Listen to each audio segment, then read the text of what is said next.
नमस्कार, जय हिंद।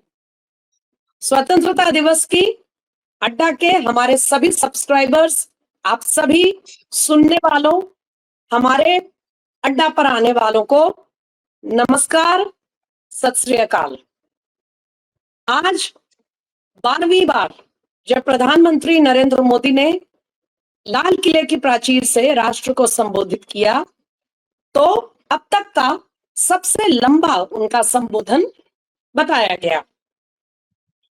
इसमें प्रधानमंत्री ने राष्ट्रीय सुरक्षा और भारत की आत्मनिर्भरता, सेल्फ रिलायंस जिसको हम कहते हैं, हमारी नजर में, अड्डा की नजर में, ये दो विषय ऐसे थे जो प्रधानमंत्री के पूरे संबोधन में, जिसको हम कहते हैं कि एक सबसे प्रमुखता से वो पूरे भाषण में ये दो मुद्दे उसमें रहे।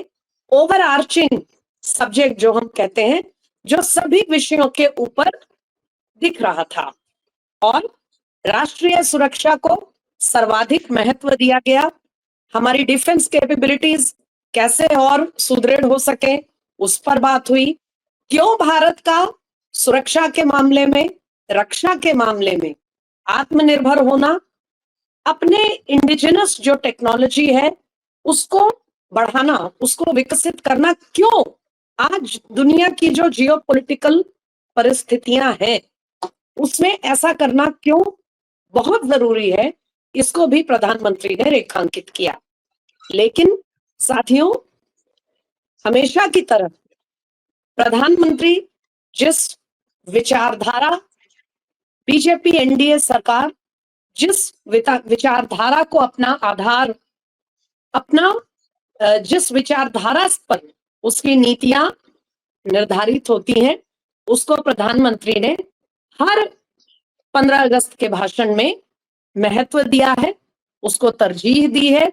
आप सबको याद होगा जब उन्होंने अपने पंच प्राण देश को लाल किले से बताए थे, उसमें भी डीकॉलोनाइजेशन एक सबसे प्रमुख मुद्दा उन्होंने रखा था कि अंग्रेज तो 1947 में चले गए, लेकिन जो उपनिवेश, जो गुलामी की मानसिकता वो हम सबके दिमाग में डालकर गए, हमारे देश में, हमारे समाज पर, हमारी राजनीति में, हमारी कानून व्यवस्था में, हर क्षेत्र में, उसको डीकॉलोनाइजेशन करना ही असली आजादी होगी। और आप देख रहे हैं कि सरकार के उसके बाद कितने विधेयक आए हैं, कितने कानून बने हैं, कितने सरकार की नीतियां बनी हैं जो डीकॉलोनाइजेशन पर केंद्रित हैं। आज अगर उस दृष्टिकोण से देखा जाए तो मुझे लगता है कि दो चीजें प्रधानमंत्री की विचारधारा के दृष्टिकोण से बहुत महत्वपूर्ण थी। पहला, देश के प्रधानमंत्री का लाल किले से राष्ट्रीय स्वयंसेवक संघ के कामकाज को, आरएसएस की जो एक दुनिया के सबसे बड़े एनजीओ के तौर पे देश और समाज के लिए जो उसका कामकाज है, उसको रिकॉग्नाइज करना, उसको ये मानना कि ये काम, आरएसएस जो काम कर रहा है वो कितना अहम है। ये एक बात साथियों आप सबने भी गौर की होगी।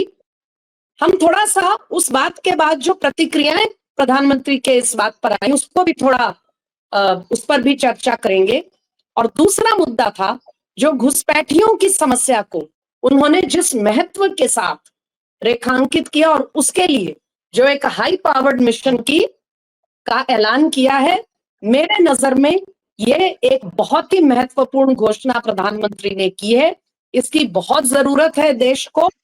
तो ये दो तीन ऐसे विषय हैं साथियों, विचारधारा से जुड़े, विचारधारा पर केंद्रित, जिन पर आज इस विशेष अड्डा में हम जल्दी से थोड़ी थोड़ी चर्चा करेंगे। और हम स्वागत करेंगे कि आप सब भी अपने विचार हमारे साथ साझा करें, कमेंट्स करें और हमें बताएं कि आप इन विषयों को लेकर क्या सोचते हैं। मेरे साथ अड्डा पर हमारे साथी विनोद कुमार शुक्ला भी मौजूद हैं। सबसे पहले विनोद जी का स्वागत करते हैं इस विशेष चर्चा में, स्वतंत्रता दिवस की शुभेच्छाओं के साथ। और विनोद जी, आज प्रधानमंत्री ने, देश के किसी भी प्रधानमंत्री ने शायद पहली बार लाल किले की प्राचीर से आरएसएस के काम को, उसके सेवा भाव को एक्नॉलेज किया है, उसको क्रेडिट दिया है। और इसकी एक पृष्ठभूमि है, क्योंकि कुछ ही महीनों में आरएसएस 100 वर्ष अपने पूरे करेगा, तो शताब्दी पूरी होने का मौका है। तो ये बात बनती है, प्रधानमंत्री स्वयं सेवक रहे हैं, प्रचारक रहे हैं संघ के, लेकिन ये पहला ऐसा एक्नॉलेजमेंट नहीं है, क्योंकि कुछ ही समय पहले एनडीए सरकार ने सालों से, बल्कि दशकों से जो एक आदेश सरकार में चला आ रहा था कि सरकारी फंक्शनरी जो होते हैं, सरकार में कामकाज करने वाले, संघ से नहीं जुड़ सकते, उस आदेश को रद्द किया गया। यानी अब कोई सरकार का फंक्शनरी आरएसएस के गतिविधियों में सम्मिलित हो सकता है, शाखा में जा सकता है, और आरएसएस से अपने संबंध उसको छुपाने की जरूरत नहीं है। लेकिन बेशक आज लाल किले से ये एक्नॉलेजमेंट एक ऐतिहासिक मौका था। सबसे पहले इस पूरे मुद्दे को आप अपने पर्सपेक्टिव में हमारे अड्डा के साथियों के साथ चर्चा करें, फिर मैं इस पर जो कुछ प्रतिक्रियाएं हैं उन पर भी आना चाहूंगी। विनोद जी। देखिए, आरएसएस को लेकर के जो सबसे बड़ी बात होती है, या ये कहिए कि आरएसएस को लेकर के जो एक मिस इन्फॉर्मेशन कैंपेन किया जाता है, जिसके कारण आरएसएस के लोगों को बैकफुट पर लाने की कोशिश की जाती है, उसको, उसके पीछे जो सबसे बड़ी, मैं उसको वो बोलूंगा कि गांधी की हत्या से आरएसएस को जोड़ा जाता है। ये एक बड़ा है, जिसके कारण इस पूरी आइडियोलॉजी को डिफेंसिव करने की कोशिश की जाती है। इस पर बहुत सारी चर्चाएं हैं, बहुत सारी रिपोर्ट्स हैं, बहुत सारी किताबें हैं, जो और कोर्ट का डिसीजन है जो इसमें पूरी तरह से आरएसएस को इससे दूर करता है। अब जो बात आज प्रधानमंत्री ने लाल किले से कही है, उसके पीछे जो दो बातें जो प्रमुखता से आपने कही है, उसी पर मैं अंडरलाइन करता हूँ, फिर और बात करता हूँ। पहला ये कि 100 साल पूरे हो रहे हैं, और 100 साल का जो सेलिब्रेशन है, ये केवल भारत नहीं बल्कि आरएसएस ग्लोबली सेलिब्रेट कर रहा है, और उसके लिए पूरी तैयारियां किया है।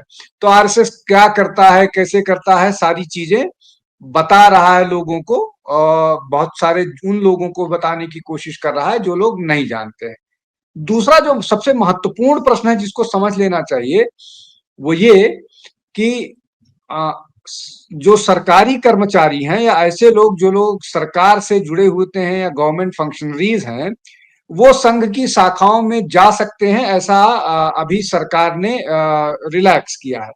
अब ये कितना बड़ा विरोधाभास है कि मुस्लिम लीग और बहुत सारे मुस्लिम ऑर्गेनाइजेशंस, लेफ्ट एक्सट्रीमिस्ट जो हैं, वो अपनी गतिविधियां कर सकते हैं, उन पर कोई प्रतिबंध नहीं है, लेकिन एक ऐसा संगठन जो राष्ट्र के लिए, जो देश के लिए अपना सब कुछ आहूत किया हुआ है, उसको प्रतिबंधित कर रखा था। और उसके प्रतिबंधित किए जाने के पीछे कारण यही था कि चूंकि आरएसएस पर 3 बार प्रतिबंध लगाया जा चुका है, 48 में, 75 में और 92 में।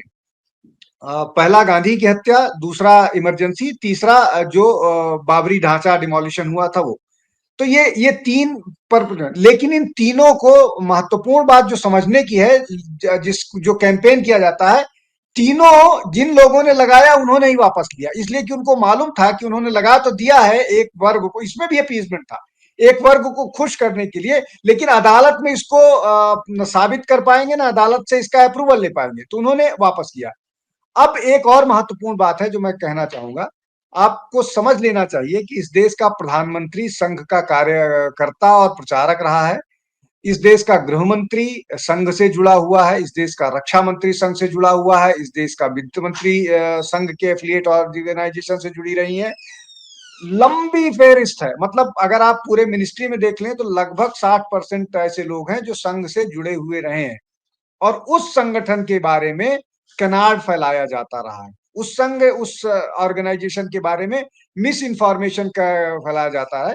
अब इसमें जो बात है कि संघ कभी इस तरह के कैंपेन पर बहुत ज्यादा नहीं बोलता है, ये एक पॉलिसी के हिसाब से जो भी है, संघ अपना, उसका अपना निर्णय हो सकता है, लेकिन चूंकि संघ कभी उसको रिस्पॉन्ड नहीं करता है इस तरह के कनार्ड को, इसलिए बहुत सारे लोग इस तरह की चीजों को आगे बढ़ाते रहे।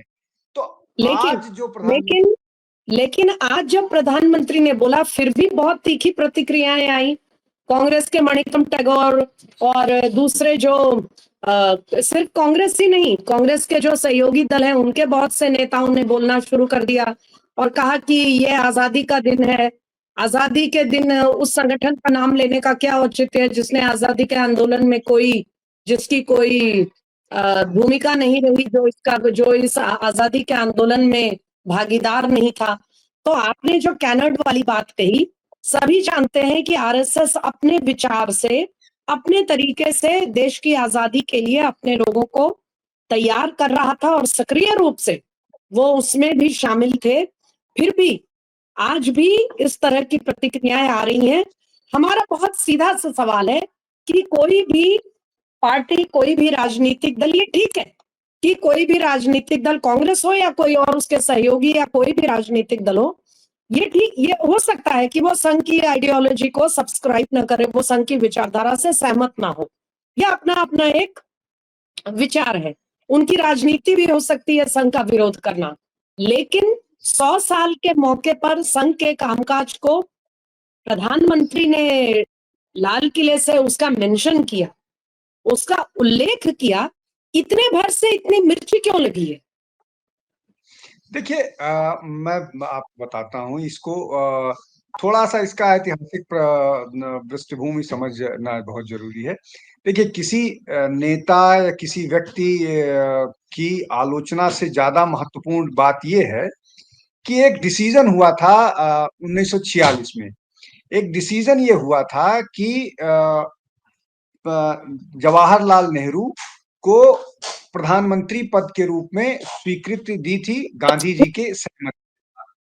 अब ये सबको मालूम है कि जवाहरलाल नेहरू जो है वो पॉपुलर लीडर नहीं थे, पॉपुलर चॉइस नहीं थे, पॉपुलर चॉइस सरदार पटेल थे।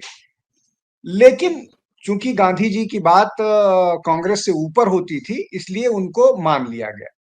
लेकिन अब इस परिस्थिति में शायद, मेरा अपना अजम्पशन है, मैं हमेशा से ये कहता रहा हूं कि शायद नेहरू जी के लिए और ये जो राइटिस्ट या राइट विंग जिस आइडियोलॉजी को बोला जाता है, हालांकि उसको राष्ट्रवादी बोलना ज्यादा ठीक है, जो राष्ट्रवादी आइडियोलॉजी थी वो बहुत तेजी से इमर्ज कर रही थी पार्टीशन के कारण। पार्टीशन के कारण कांग्रेस को की पॉपुलैरिटी बहुत खराब थी, बहुत बुरी स्थिति में थी। लेकिन उस दौरान पार्टीशन के बाद गांधी की हत्या हो गई, और गांधी की हत्या को नेहरू ने, मैं ये नहीं कहूंगा कांग्रेस ने, गांधी की हत्या को नेहरू ने पॉलिटिकल सीढ़ी की तरह से इस्तेमाल किया और इस आइडियोलॉजी को डिस्क्रेडिट किया। इस आइडियोलॉजी को डिस्क्रेडिट करने के लिए, अब चूंकि नेहरू की बात जो है वो सबको मानना मजबूरी हो जाती है, इसलिए कि नेहरू की कांग्रेस पर इस तरह से पकड़ थी और गांधी के बर्दाश्त के कारण, और उसके बाद पूरा बाकायदा योजनाबद्ध तरीके से इस पूरी आइडियोलॉजी को वो किया। नहीं तो शायद 1952 का चुनाव नेहरू के लिए मुश्किल होता और 57 का चुनाव नेहरू के लिए मुश्किल होता। और मेरा अपना आकलन यह है कि अगर अगर गांधी जी की हत्या नहीं हुई होती तो 57 के चुनाव में नेहरू जी को प्रधान जनरल इलेक्शन जीतना भी मुश्किल होता। उनकी पॉपुलैरिटी इस विनोद तरह जी, की नहीं। हाँ। विनोद जी, आपकी असेसमेंट को मैं मानती हूँ। वाकई ऐसा लगता था कि आरएसएस को एक डिजाइन, एक वेंजेंस के तहत उस पर प्रतिबंध लगाना जरूरी हो गया था, क्योंकि उसका विचार देश भर में स्प्रेड ना कर सके। लेकिन जो भी है, ये सब तो बिल्कुल आजादी मिलते ही उसके तुरंत बाद का घटनाक्रम है। अब तो ये इस बात इन बातों को 7 दशक हो गए।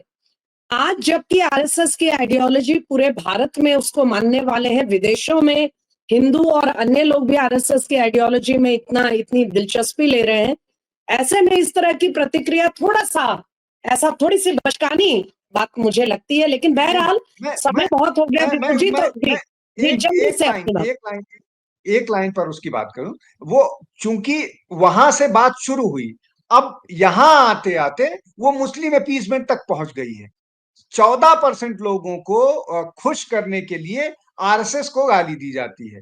ये बड़ा डिबेट है, बिल्कुल, किसी दिन जरूर चर्चा बिल्कुल, करेंगे। लेकिन ये सच है अभी अभी कि अभी आरएसएस की अभी कांग्रेस कांग्रेस, समाजवादी और कई अन्य जो इनके सहयोगी दल है, एनसीपी वगैरह, इन सब में ऐसे लोग हैं जो आरएसएस से अच्छे, उनके मित्रवत संबंध भी हैं, और आरएसएस जिन बातों को लेकर आरएसएस जिन बातों को रेखांकित करता है, जिन बातों पर जोर देता है, उसमें बहुत सी बातों से वो सहमत भी होते हैं। हम और आप व्यक्तिगत रूप से जानते हैं कि ऐसा उनका मानना है, लेकिन सिर्फ कहीं अपीजमेंट का खेल बिगड़ ना जाए, इस मजबूरीवश उनको कई बार ये पोस्चरिंग करनी पड़ती है। बहरहाल उनकी मजबूरी हमारी चिंता का विषय नहीं है। मैं चाहूंगी अब हम अपने अगले विषय की ओर बढ़े, क्योंकि मुझे लगता है कि ये ऐसा मुद्दा था जो प्रधानमंत्री के भाषण में, साथियों, मुझे लगा कि देश को सुरक्षित रखना और देश को एकजुट रखना, ये दो बातें प्रधानमंत्री के भाषण में सबसे महत्व, इन दो बातों के विजन का हमें दिखा। आत्मनिर्भरता की बात, सेल्फ रिलायंट होना, ये सारी बातें भी उसी के परिधि में आप इसको देख सकते हैं। और एक तरफ उन्होंने सुदर्शन चक्र जैसे जो एक डिफेंस मैकेनिज्म तैयार करने का है हमारा, उसकी बात कही, क्योंकि अब युद्ध के तरीके बदल गए हैं, युद्ध का नेचर बदल गया है, war games are very different now. जिस तरह से ऑपरेशन सिंदूर के बीच में झल्लाया हुआ पाकिस्तान ड्रोन्स के द्वारा हमारे निहत्थे सिविलियंस को पाकिस्तान ने निशाना बनाया, आप जानते हैं कि एयर डिफेंस की इस समय सबसे ज्यादा हमारे लिए आवश्यकता है उसकी। तो सुदर्शन चक्र की बात हुई, सेना में आत्मनिर्भरता होनी चाहिए, इसकी बात हुई। लेकिन प्रधानमंत्री ने देश को सिर्फ बाहरी खतरों से सुरक्षित करना ही नहीं, आंतरिक खतरों से भी सुरक्षित करने की बात कही। और यहां पर उन्होंने घुसपैठियों के बात को बहुत ही खुलकर, शायद पहली बार लाल किले की प्राचीर से इतना खुलकर किसी प्रधानमंत्री ने इस विषय के बारे में इतने विस्तार से बात की। किस तरह घुसपैठिए हमारी सुरक्षा के लिए खतरा है, हमारे संसाधनों पर बहुत बड़ा दबाव बनाते हैं। और मुझे तो ये लगता है कि जल्द ही ऐसा समय आएगा जब वो अलग अलग इलाकों में जहां उनका संख्या बल बढ़ता जा रहा है, वहां वो चुनावों को भी प्रभावित करेंगे। और जब उनके वोट से चुन करके लोग आएंगे सरकारों में, तो फिर उन सरकारों की नीतियां, पॉलिसीज क्या होंगी, ये सोचकर भी एक बहुत भयावह स्थिति दिमाग में आती है। और जो हाई पावर्ड मिशन प्रधानमंत्री ने ऐलान किया आज लाल किले से, घुसपैठ की समस्या से उसको खत्म करने के लिए, मुझे लगता है आज की सबसे बड़ी खबर है, ये बहुत ही महत्वपूर्ण घोषणा हुई और इसकी बहुत जरूरत है देश को, क्योंकि कई दशक हो गए, कम से कम चार दशक बीत चुके हैं, हम इंतजार कर रहे हैं कि राज्य सरकारें, क्योंकि ये राज्य का विषय होता है लॉ एंड ऑर्डर, तो राज्य सरकारें घुसपैठ को लेकर इस चैलेंज से, वो इस चुनौती से लड़ेंगी। इंतजार करते करते ये समस्या एक विकराल राक्षस का रूप लेती जा रही है।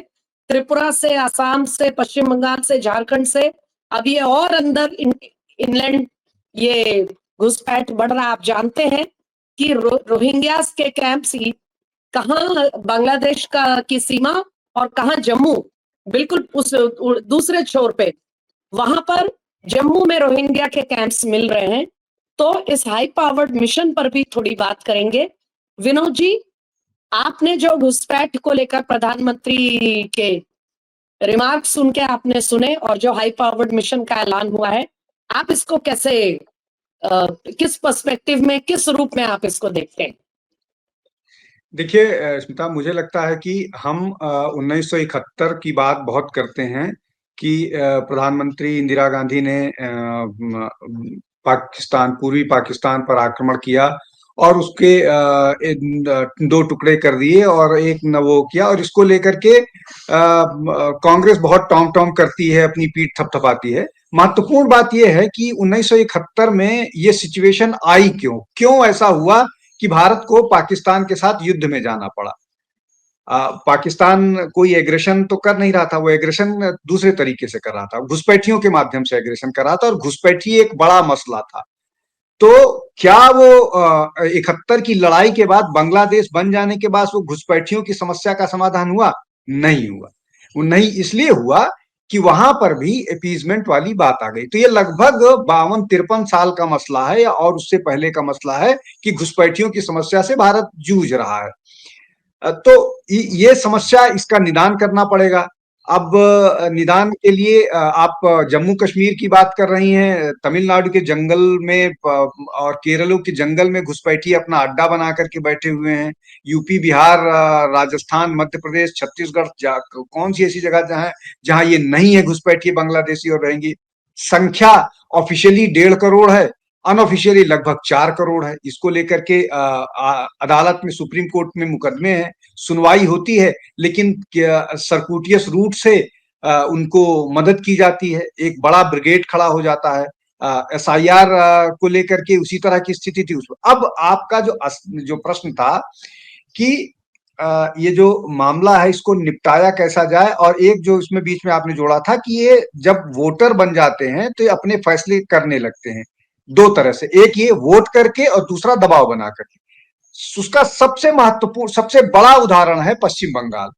पश्चिम बंगाल में वो जैसा चाहते हैं वैसा करवा रहे हैं। वो हिंदुओं को मारते हैं, फिर भी सरकार उनके आगे नतमस्तक है।